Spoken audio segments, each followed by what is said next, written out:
దుబ్బాకలో చెరువులను సర్వాంగ సుందరంగా తీర్చిదిద్దాల్సిన అవసరం ఎంతైనా ఉందని ఎమ్మెల్యే కొత్త ప్రభాకర్ రెడ్డి అన్నారు.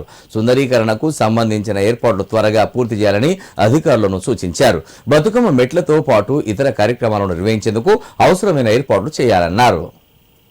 సిద్దిపేట జిల్లా దుబ్బాక పట్టణంలో అమృత్ 2.0 పథకం కింద చెరువుల సుందరీకరణకు ₹5 కోట్లు మంజూరైన నేపథ్యంలో పట్టణ కేంద్రంలోని సమీకృత భవనంలో పవర్ పాయింట్ ప్రజెంటేషన్ కార్యక్రమం నిర్వహించారు.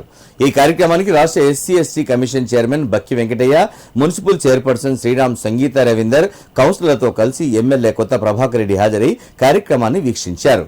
ఈ సందర్భంగా ఎమ్మెల్యే మాట్లాడుతూ ఈ నిధులతో దుబ్బాక పెద్ద చెరువు, రామసముద్రం చెరువు, ఎదుల చెరువులను సర్వాంగ సుందరంగా అభివృద్ధి చేయాలన్నారు. పర్యాటకులకు ఆకట్టుకునే విధంగా ఈ నిర్మాణాలు చేపట్టాలని అధికారులకు సూచించారు.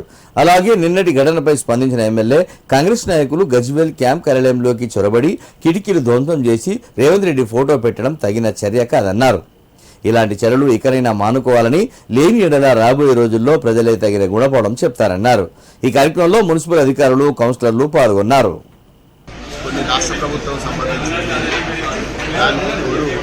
కేంద్ర ప్రభుత్వము అమృత్ స్కీమ్లో డబ్బులు రావడం జరిగింది.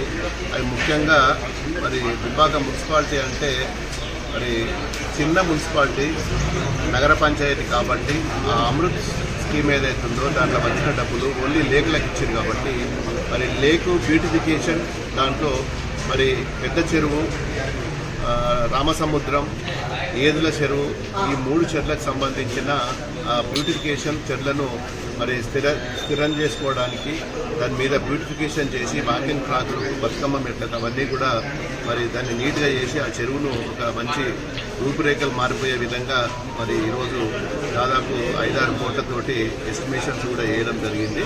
దానికి సంబంధించిన మార్పులు చేర్పులు కూడా ఒక మంచి ప్రైవేట్ కన్సల్టెంట్స్ తోటి ఈరోజు సంప్రదించి ఈ రోజు నుంచి దాన్ని 3 చెర్లకు సంబంధించిన అన్ని కూడా టెక్నికల్ వచ్చి బిల్డింగ్ చేయాలని చెప్పి ఈరోజు మున్సిపల్ చైర్మన్, కమిషన్ గారు ఆధ్వర్యాన అందరూ కౌన్సిలర్ ఆమోదంతో దాన్ని ఆ 3 చెర్లకు వచ్చిన డబ్బులను పూర్తి స్థాయిలో సద్వినియోగం చేసుకొని ఎక్కడ కూడా దుర్వినియోగం కాకుండా అన్ని విధాల దుబ్బాకను ఒక సుందరమైన నగరంగా తీర్చిదిద్దడానికి అందరూ కలిసి దీన్ని ముందుకు తీసుకెళ్లాలని చెప్పి ఈరోజు పవర్ పాయింట్ ప్రజెంటేషన్ చేయడం జరిగింది.